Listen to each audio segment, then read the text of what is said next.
Hi guys, मेरा नाम प्रकाश हुआ।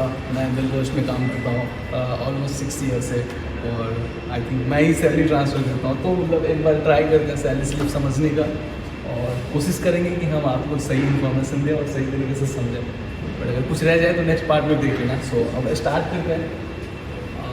तो ये सबसे पहले हम ये बात करें। आप लोगों ने सोचा होगा कि बिलगोश हेल्थ प्राइवेट लिमिटेड ये सुल्तानपुर का क्यों एड्रेस है। भाई साहब, MCA पे तो हमारा यही एड्रेस है, ठीक है। तो रजिस्टर तो ये। अब वेयर हाउस हमारे मल्टीपल स्टेट में हो सकता है, मल्टीपल एरिया में हो सकता है, ठीक है। तो वो एड्रेस कभी नहीं आती है, ठीक है। अब हम बात करते हैं सबसे पहले ये जो आपका इंफॉर्मेशन है, ओके। सो एम्प्लॉय नंबर मतलब आपका नाम आ जाएगा, डेजिग्नेशन जो आपकी कंपनी में डेजिग्नेशन है वो आ जाएगा, एंड पेन, डीन या पेन। तो सो बेसिकली मैं आपको बता दूँ, अगर आपका पेन है तो पेन आएगा, अगर आप कोई कंपनी की डायरेक्टर है या फाउंडर्स है जो भी है तो ये आपका डीन भी होगा, जो रजिस्टर होती है आपके पैन से, ठीक है। अब बात करते हैं इनकम टैक्स पैन नंबर। तो सेम ही है, पैन और इनकम टैक्स पैन सेम ही है। एम्प्लॉय कोड ये होता है कि आपकी एक यूनिक ID होते हैं, सो हम आपका बिल्कुल ट्रैक कर सकें। आपका जितनी भी इंफॉर्मेशन है या फिर पे है हम ट्रैक कर सकते हैं। सो अब एम्प्लॉय कोड ये हो गया, ठीक है। अब बात करते हैं बैंक अकाउंट। बैंक अकाउंट हो गया, जिस बैंक अकाउंट में आपको क्रेडिट होती है वो बैंक अकाउंट हो गया। एम्प्लॉय कैटेगरी, हम ये मैप करते हैं कि किस कैटेगरी में, मतलब किस डिपार्टमेंट से आप अटैच हो। तो हमारे पास मल्टीपल डिपार्टमेंट होते हैं। और डेट ऑफ ज्वाइनिंग, ये तो आपकी होगी इन्फॉर्मेशन, ठीक है। और कुछ कंपनी आपको एडिशनल टैग लाइन देता है, वो इन्फॉर्मेशन। अब हम बात करते हैं यहाँ, ये मंथ हो गया, किस मंथ का विजिट है आपको, ईयर हो गया, टोटल नंबर ऑफ डे हो गया, कितने दिनों की आपकी पैसे मिला, ये परसेंट डेट हो गया, लॉस मतलब आपने जो दिन पे नहीं आया वो ये हो गया, ठीक है। ये आई होप कि आपको समझ आ गया। अब ये बात करते हैं हम एम्प्लॉयमेंट। सो आइडली अगर देखा जाए तो एक सैलरी जो होता है वो स्टैंडर्ड ही होता है। हम करते इसलिए हैं कि हम इसको बैफरकेट इसलिए कर देते हैं कि हमारे मल्टीपल कंप्लाइंस होते हैं। कुछ कंप्लाइंस में आपसे भी लिया जाता है, कुछ कंप्लाइंस में कंपनी भी दिया जाता है। जितना आपसे लिया जाता है उतना ही कंपनी आपके बिहाफ पे डिपॉजिट करते हैं गवर्नमेंट को। एडिशनली 1% एक्स्ट्रा चार्ज पे करते हैं, क्योंकि बहुत सारे एडमिन चार्जेस पे करना होता है, ठीक है। तो ये हमारे एक स्टैंडर्ड सैलरी होगी, ठीक है, जिसे आप जो कह लो, एक सैलरी कह लो या स्टैंडर्ड सैलरी कह लो।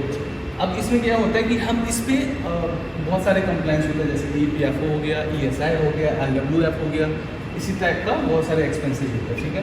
तो ये आपकी एक नंबर ऑफ डे से कैलकुलेशन होके एक अमाउंट बनते हैं, जो ये चारों आ जाएगा आपको, ठीक है, ओके। अब ये इंसेंटिव वो है जो आपके 2 दिन के एक्स्ट्रा मिलता है, अगर आप 15 डेज कंपनी में प्रेजेंट हो तो, अदरवाइज नहीं मिलेगा, ओके, ठीक। अब ये ओवर टाइम जो है आपका, वो ओवर टाइम ये है कि जितने एडिशनल आवर आपने कंपनी में काम किया उसको हम क्या करते हैं, टोटल आवर को 9 से डिवाइड करते हैं, उससे आपका नंबर ऑफ डे निकलते हैं, क्योंकि वर्किंग आवर हमारा एक दिन का 9 आवर, ठीक है। और ये अमाउंट आपका ये होगा, ठीक है, फाइन। एरियर कुछ ऐसा होता है कि इनकेस अगर हमसे रॉन्ग कैलकुलेशन हो गया और हमें पता है कि हम आपका 100 रुपये ज़्यादा काट लेंगे या फिर कुछ डिडक्शन हो गया एडिशनल, और हम जब रिकैलकुलेशन करते हैं, रिकनसाइल करते हैं, और हमें पता चलता है कि कोई भी एक्स एम्प्लॉय का अगर पैसे हमारे पास ज़्यादा आ गया तो हम नेक्स्ट मंथ में वो ट्रांसफ़र करते हैं, उसका नाम है एरियर। अब ये ऐसे क्या होता है कि ये तो सैलरी का पार्ट ही है, बट ये कंपनी आपके बिहाफ पे पे करते हैं, जो ये नंबर है, ठीक है। अब ये एम्प्लॉय प्रोविडेंट फंड क्या होता है, इसमें 2 तरीका होता है। टोटल अगर देखा जाए तो CTC का 25% होता है, ठीक है। और उस 25% में आपसे सिर्फ 12% चार्ज किया जाता है, जो ये अमाउंट है, ठीक है। जो इस सैलरी में this plus this and this, इस तीनों को प्लस करोगे उस पर हम 12% निकालेंगे, तो ये नंबर आपके निकल जाएगा, ओके, फाइन। तो अब देखो कि एक तो आपकी सैलरी से इतना डिडक्शन हुआ, और आपके लिए एम्प्लॉयर जो है, कंपनी जो है, वो आपके लिए आपका ये 1697 रुपीज़ एडिशनल कंपनी मतलब गवर्नमेंट को दे रहे हैं। Then this and this plus होके आपके PF अकाउंट में डिपोजिट होता है।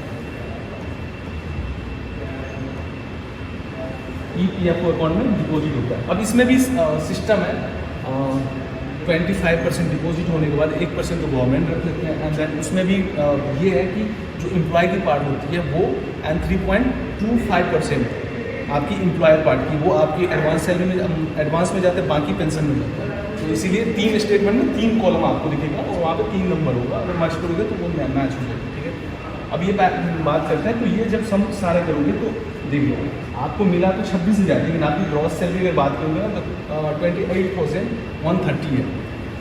अब इसमें तो 2-3 चीज़ तो आपके जो एम्प्लॉयर ऐड कर दिया, एंड इंसेंटिव भी ऐड कर दिया, ठीक है।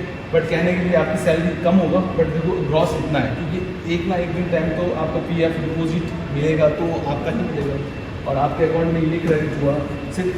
और ये ESI आपकी वो चीज़ है, अगर इन केस आप बीमार हो या कुछ भी हो, अगर आप इसके फैसिलिटी अवेल करना चाहते हो तो आप भी मतलब एक इनका लिंक है, उस पर जाके विजिट कर सकते हो, कर सकते हो। ये आपको अगर इन केस कुछ हो जाता है तो ये आपको मिलेगा, सर्विस मिलेगा गवर्नमेंट से। इसमें बहुत सारी चीज़ें हैं, नुमांस है, बहुत सारी चीज़ें आएगा, तो हम नेक्स्ट में बात करेंगे।